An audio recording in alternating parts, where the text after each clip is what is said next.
আসসালামু আলাইকুম। এই যে দেখতে পাচ্ছেন আমরা এখন হচ্ছে এই বাড়ি সরিষা 14 জমি আমাদের পার্টনার প্রকল্পের আওতায় এখানে প্রদর্শনী দেওয়া ছিল।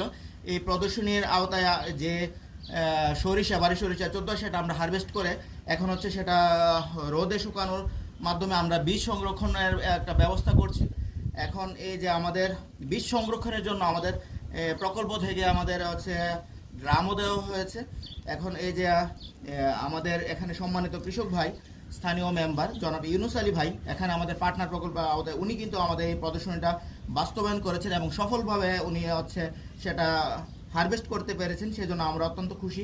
এই যে ইউনুস ভাই আপনি যে এই বাড়ি সরিষা 14 করলেন, সেটা কেমন ফলন হয়েছে, কিরকম? আলহামদুলিল্লাহ ফলনে ভালো হয়েছে। এবছরে বৃষ্টিপাত না হওয়ার কারণে 10 কেজি 15 কেজির মতন কানি ভর্তি হয়েছে।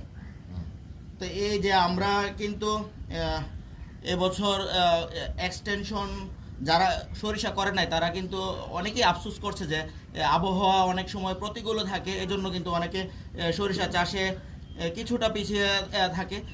কিন্তু এবছর যারা করে নাই তারা কিন্তু সামনের বছর ইনশাল্লাহ করবে। আর আমরাও এই বারিশা সরিষা 14 যেটা সেটা কিন্তু হচ্ছে এখানে বীজ সংরক্ষণ করছে এবং আশেপাশের কৃষক ভাইদেরকে বলবো আপনারা কিন্তু ইউনুস ভাইয়ের কাছ থেকে বীজ সংরক্ষণ করতে পারবেন, বীজ নিতে পারবেন। এখানে পর্যাপ্ত পরিমাণে বীজ রয়েছে। এখানে আমরা কিন্তু বিঘা প্রতি 4 মণ 15 কেজির মতো আমরা পেয়েছি।